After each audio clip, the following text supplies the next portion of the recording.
Hi friends, welcome back to my channel. ఈరోజు hotel style పూరీలోకి కర్రీని ఎలా చేసుకోవాలో చూపించబోతున్నాను.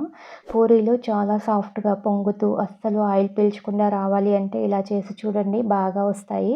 కర్రీ కూడా చాలా రుచిగా ఉంటుంది. అచ్చం హోటల్లో తిన్న టేస్ట్ వస్తుంది. ప్రతి పూరీ పొంగుతూ చాలా బాగా వచ్చాయండి. ఫస్ట్ టైం చేసేవాళ్ళు కూడా ఈ వీడియో చూసి ఒకసారి ట్రై చేయండి. ఎలా చేసుకోవాలో చూసేద్దాము. దీనికోసం ముందుగా ఒక మిక్సింగ్ బౌల్ని తీసుకొని అందులోకి 1 కప్పు గోధుమ పిండిని వేసుకోవాలి. 1 టేబుల్ స్పూన్ ఉప్మా రవ్వని, రుచికి సరిపడా ఉప్పు, 1 టేబుల్ స్పూన్ ఆయిల్ వేసుకొని ఆయిల్ని పిండికి బాగా పట్టించాలి. ఇలా పిండిలో కొంచెం ఆయిల్ వేయడం వల్ల పూరీ క్రిస్పీగా వస్తుంది. పూరీలకి ఆయిల్ ఎక్కువగా పట్టదండి.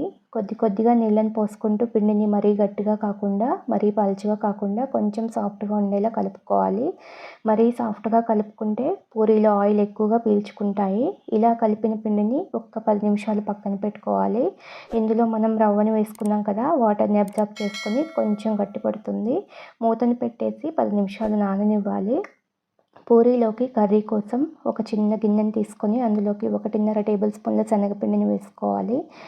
కొద్దిగా నీళ్ళని పోసుకొని స్పూన్తో ఉండలు ఏమీ లేకుండా మిక్స్ చేసుకోవాలి. ఇలా కలుపుకున్న తర్వాత 2 మీడియం సైజ్ బంగాళదుంపల్ని ఉడికించి చిన్న చిన్న ముక్కలుగా కట్ చేసి పెట్టుకోవాలి.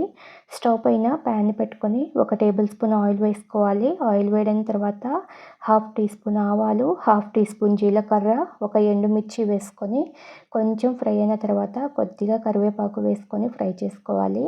5-6 పచ్చిమిర్చిని పొడవుగా కట్ చేసి వేసుకోవాలి. ఒక పెద్ద ఉల్లిపాయని సన్నగా పొడవుగా కట్ చేసుకొని వేసుకోవాలి. 1/2 స్పూన్ పసుపు వేసుకొని మీడియం ఫ్లేమ్లో ఉల్లిపాయ ముక్కలు కొంచెం మెత్తబడేంత వరకు కలుపుతూ ఫ్రై చేసుకోవాలి. ఉల్లిపాయ ముక్కలు కొంచెం ఒక 50% ఫ్రై అయిన తర్వాత ఒక చిన్న క్యారెట్ని ముక్కలుగా చేసి వేసుకోవాలి. అలానే 2 టేబుల్ స్పూన్ల పచ్చి బఠానీలు, 1 స్పూన్ అల్లం వెల్లుల్లి పేస్ట్, అలానే రుచికి సరిపడా ఉప్పుని కూడా వేసుకొని అల్లం వెల్లుల్లి పేస్ట్ పచ్చివాసన పోయేంత వరకు ఫ్రై చేసుకోవాలి. లో ఫ్లేమ్లో కలుపుతూ ముక్కలు కొంచెం సాఫ్ట్గా అయ్యేంత వరకు ఫ్రై చేసుకోవాలి. ఇవి తొందరగానే ఫ్రై అవుతాయండి, మనం చిన్నగా కట్ చేసుకున్నాం కాబట్టి. ఈ ముక్కలన్నీ ఇలా దూరగా ఫ్రై అయిన తర్వాత మనం ముందుగా ఉడికించి పెట్టుకున్న బంగాళాదుంప ముక్కల్ని కూడా వేసేసి అంతా కలిసేలాగా కలుపుకోవాలి. లో ఫ్లేమ్లో పెట్టేసి ఈ ముక్కల్ని ఒక 2 నిమిషాలు బాగా ఫ్రై చేసుకోవాలి. ముక్కలు బాగా వేగిన తర్వాత 1 గ్లాసు వాటర్ పోసుకొని అంతా కలిసేలాగా బాగా కలుపుకొని ఒకసారి మనం వేసుకున్న సాల్ట్ సరిపోయిందో లేదో చెక్ చేసుకోవాలి.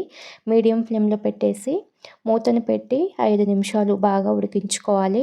మధ్యలో మూత తీసి కలుపుకుంటూ ఉండాలి. ఇలా ముక్కలన్నీ ఉడికిన తర్వాత ముందుగా కలిపి పెట్టుకున్న శనగపిండి నీళ్ళను ఒకసారి స్పూన్తో మిక్స్ చేసుకొని కర్రీలోకి పోసుకోవాలి. అంతా కలిసేలాగా కలుపుకొని 2 నిమిషాలు శనగపిండిని బాగా ఉడికించాలి. ఇక్కడ కర్రీ నాకు కొంచెం గట్టిగా అనిపిస్తుందండి. ఒక అర గ్లాసు నీళ్ళని పోసుకొని కలుపుకుంటూ ఉడికించుకోవాలి. కర్రీ అంతా బాగా ఉడికిన తర్వాత కొంచెం చిన్నగా కట్ చేసిన కొత్తిమీరని వేసుకొని మిక్స్ చేసుకుంటే మనకి పూరీలోకి కర్రీ రెడీ అవుతుందండి. ఇప్పుడు స్టవ్ ఆపేసి ప్యాన్ని పక్కన పెట్టుకొని వేడి ఆరిపోకుండా మూతను పెట్టుకోవాలి. మనం ముందుగా కలిపిన పిండి కూడా చక్కగా నానిపోయింది.